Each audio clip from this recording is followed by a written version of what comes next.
আমরা গুলশান বনানীর সমান ট্যাক্স দেই, সমান বিল দেই, কিন্তু সেবাটা পাই তৃতীয় শ্রেণীর। আমি তাসনিম জারা ঢাকা ৯ আসনে স্বতন্ত্র প্রার্থী হিসেবে ফুটবল মার্কা নিয়ে আগামী সংসদ নির্বাচনে প্রতিদ্বন্দ্বিতা করছি। ঢাকা ৯ এই শহরের প্রাণ, কিন্তু আমাদের সাথেই বৈষম্যমূলক আচরণ করা হয়। আমরা গুলশান বনানীর সমান ট্যাক্স দেই, সমান বিল দেই, কিন্তু সেবাটা পাই তৃতীয় শ্রেণীর। ভোটের সময় নেতারা আসেন, ভোট নেন, তারপরে উধাও হয়ে যান। রাষ্ট্র আমাদেরকে কেবল রাজস্ব আদায়ের উৎস মনে করে। টাকা নেওয়ার সময় আছেন, কিন্তু সেবা দেওয়ার সময় নাই। আমি পেশাদার রাজনীতিবিদ নই, আমি এই এলাকার মেয়ে। আমার কথা একেবারেই পরিষ্কার, ঢাকা ৯কে অবহেলার দিন শেষ। আমরা সমান ট্যাক্স দেই, আমাদের অধিকারও সমান। আমাদের ন্যায্য পাওনা আমরা বুঝে নিব। ৬টা বিষয় আছে আমার ইশতেহারে, আমি সংক্ষেপে বলছি। প্রথমটা গ্যাস, রাস্তা এবং জলাবদ্ধতা নিয়ে, কারণ আমরা বাসযোগ্য ঢাকা ৯ চাই।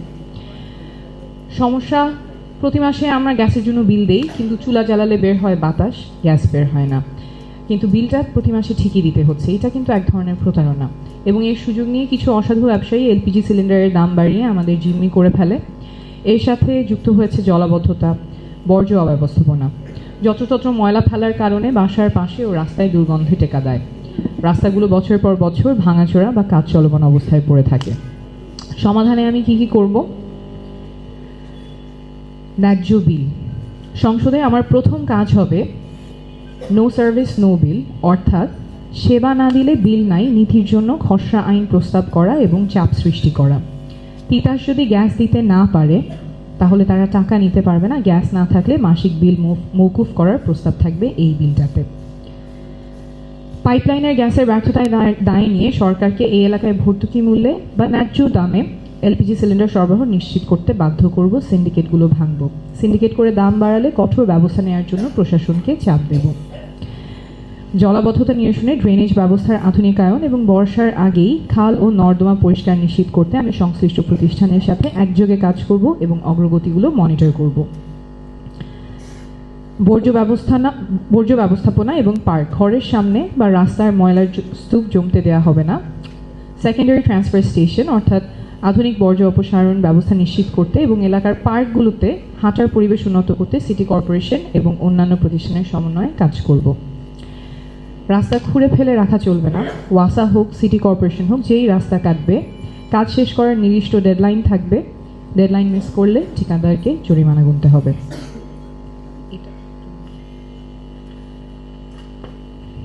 পরের যে বিষয়টা অনেকের কনসার্ন, সেটা হচ্ছে স্বাস্থ্য।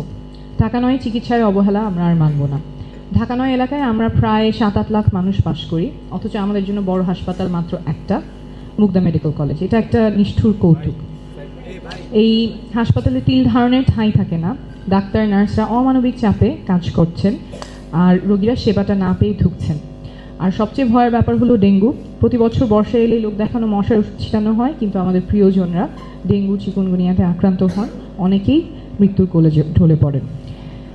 সমাধানে কি করব? আমি একজন ডাক্তার, দেশ বিদেশে কাজ করার অভিজ্ঞতার আলোকে আমি এই সমস্যা সমাধানে কাজ করব। মুগদা হাসপাতালে পর্যাপ্ত জনবল নিয়োগ এবং আধুনিক যন্ত্রপাতি সচল রাখতে আমি স্বাস্থ্য মন্ত্রণালয়ের সাথে প্রতিনিয়ত যোগাযোগ করব এবং হাসপাতাল কর্তৃপক্ষকে জবাবদিহিতার আওতায় আনব। আমাদের মুগদা মেডিকেল কলেজ হাসপাতাল যেন একটা আদর্শ সেবা কেন্দ্র হয়, সেই উদ্যোগ আমি নিব। আমাদের পাড়ার ক্লিনিকগুলো, সেগুলো আধুনিকায়নে বিশেষ বর্গ আনার উদ্যোগ নিব, যাতে করে প্রাথমিক চিকিৎসার জন্য বড় হাসপাতালে ছুটতে না হয়। আমাদের কমিউনিটি ক্লিনিকগুলো হবে মিনি হাসপাতাল। সারা বছর ডেঙ্গু টাস্ক ফোর্স থাকবে। বৃষ্টি আসার পরে ওষুধ ছিটিয়ে লাভ খুব কমই হয়। আমরা একটি স্থায়ী মশা নিধন স্কোয়াড গঠন করব, যারা সারা বছর ড্রেন পরিষ্কার এবং লার্ভা নিধনের কাজ করবেন। ডেঙ্গু মৌসুম আসার আগেই আমরা মশা মারব। নারী স্বাস্থ্যে আমাদের বিশেষ মনোযোগ থাকবে। গর্ভবতী মায়েদের যাতে নিয়মিত এবং সাশ্রয়ী চিকিৎসা নিশ্চিত হয়, এবং হাসপাতাল ও বিভিন্ন প্রতিষ্ঠানে নারী বান্ধব টয়লেট এবং ব্রেস্ট ফিডিং নিশ্চিত করতে কাজ করব। আমাদের তৃতীয় যে বিষয়টা নিয়ে আমরা কাজ করব, সেটা হচ্ছে নিরাপত্তা। মাদক সিন্ডিকেট হটিয়ে রাস্তা হবে জনগণের। আমাদের এলাকার রাস্তাঘাট অনেক ক্ষেত্রেই সাধারণ মানুষের নাই, চলে গেছে মাদক সিন্ডিকেটের দখলে। সন্ধ্যার পর অলিগুলি দিয়ে মা বোনেরা হাঁটতে ভয় পান। যে শহর নারীকে নিরাপত্তা দিতে পারে না, সেই শহর উন্নত হতে পারে না। আমরা ট্যাক্স দিই রাস্তার বাতির জন্য, কিন্তু সেই বাতি নষ্ট থাকে যাতে অপরাধীরা অন্ধকারে রাজত্ব করতে পারে। সমাধানে কি করব? নিরাপদ করিডোর। স্কুল, কলেজ, গার্মেন্টস সহ রাস্তায় আমি অগ্রাধিকার ভিত্তিতে সিসি ক্যামেরা এবং উচ্চ ক্ষমতার ল্যাম্পপোস্ট বসাবো। অন্ধকার রাস্তা মানেই অপরাধের আঁকড়া। আমি ঢাকা নয়ের কোনো অন্ধকার থাকতে দিব না।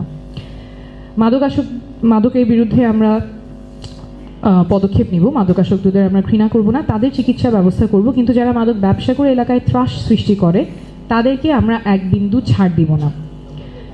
প্রশাসনকে সাথে নিয়ে এলাকা মাদক ব্যবসায়ী মুক্ত করব।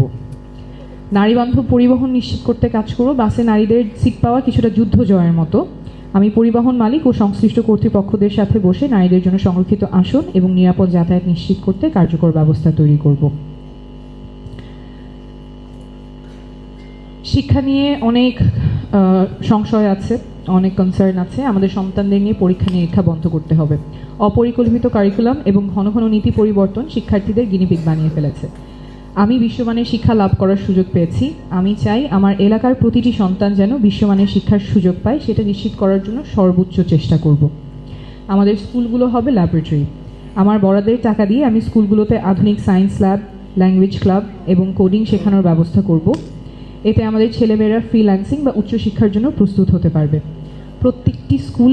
প্রত্যেকটি স্কুলে লাইব্রেরি গড়ে তোলা হবে, যাতে আমাদের শিশু কিশোরদের মানসিক বিকাশ যথাযথভাবে ঘটে।